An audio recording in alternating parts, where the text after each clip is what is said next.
Very good morning all, I am Pinky Malik, lecture economics. आज के इस लेक्चर में हम क्लास 12th का इकोनॉमिक्स का पेपर जो 2018 में आया था उसका सेट सी करेंगे।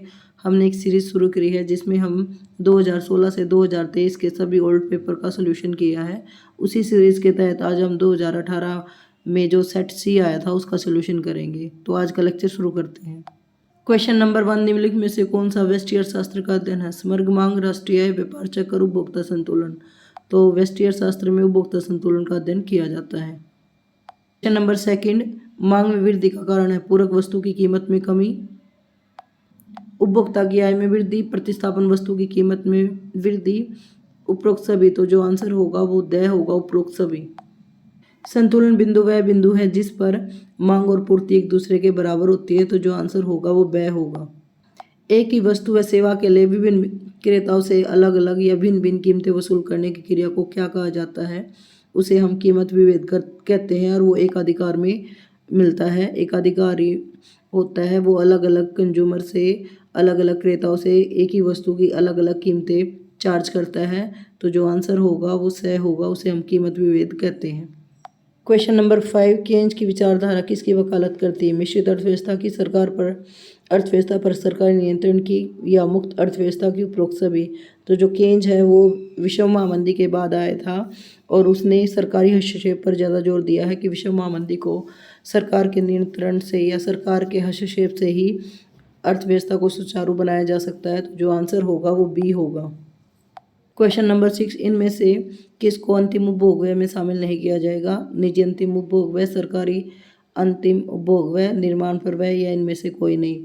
जो सरकारी अंतिम उपभोग व्यय है और निजी अंतिम उपभोग व्यय है वो अंतिम उपभोग का ही पार्ट है, और जो निर्माण व्यय है वो भी अंतिम उपभोग व्यय में शामिल होता है क्योंकि ये सकल पूंजी निर्माण का एक पार्ट है। तो जो आंसर होगा वो द होगा, इनमें से कोई नहीं। क्वेश्चन नंबर 8, यदि सीमांत उपभोग प्रवृत्ति MPC 1 है तो गुणक क्या होगा?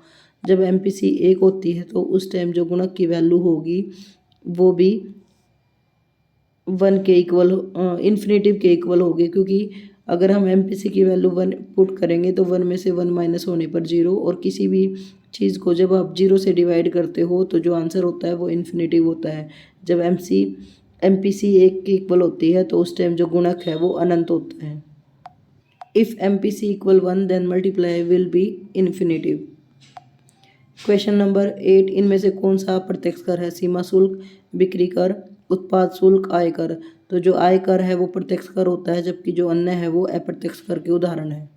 अब ट्रू एंड फॉल्स हमें बताना है। क्वेश्चन नंबर 9, उत्पादन संभावना वक्र का आकार सीधी रेखा होती है, ये फॉल्स है। उत्पादन संभावना वक्र है वो मूल बिंदु की ओर नतोदर होता है और वो सीधी लाइन नहीं होती है। क्वेश्चन नंबर 10, दो तटस्थ वक्र एक दूसरे को काट सकते हैं, ये भी फॉल्स है। दो तटस्थ वक्र कभी भी एक दूसरे को कट नहीं करते हैं।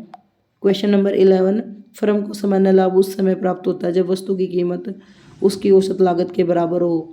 तो ये बिल्कुल ट्रू है, क्योंकि सामान्य लाभ की सिचुएशन में AR बराबर होना चाहिए AC के, यानी कि जो कीमत है, कीमत को ही हम AR बोलते हैं, वो बराबर होता है AC के, तो सामान्य लाभ मिलता है एक उत्पादक को, एक फर्म को। तो जो यहाँ होगा वो ट्रू होगा। क्वेश्चन नंबर 12, एक अधिकार में फर्म और उद्योग का अंतर समाप्त हो जाता है, ये ट्रू है। एक अधिकार में एक ही विक्रेता होता है, वही फर्म होती है, वही उद्योग होती है। क्वेश्चन नंबर 13, व्यष्टि अर्थशास्त्र और समष्टि अर्थशास्त्र में कोई संबंध नहीं है, फॉल्स है। व्यष्टि अर्थशास्त्र और समष्टि अर्थशास्त्र एक दूसरे के पूरक होते हैं। क्वेश्चन नंबर 14, ब्याज, लाभ और लगान के जोड़ को परिचालन अधिशेष कहते हैं। तो लगान, ब्याज और लाभ के जोड़ को हम परिचालन अधिशेष कहते हैं, बिल्कुल ट्रू है। क्वेश्चन नंबर 15, बैंक दर वह दर है जो बैंक सरकार को ऋण देने पर लेते हैं। बैंक दर वह दर होती है जिस पर जो RBI है वो अन्य बैंकों को ऋण देता है। तो ये फॉल्स है कि बैंक दर वह दर है जो बैंक सरकार को ऋण देने पर लेते हैं, ये फॉल्स है। बैंक दर व्यापारिक बैंकों पर दिया जाता है। लास्ट क्वेश्चन, कर एक ऐच्छिक भुगतान है, ये फॉल्स है।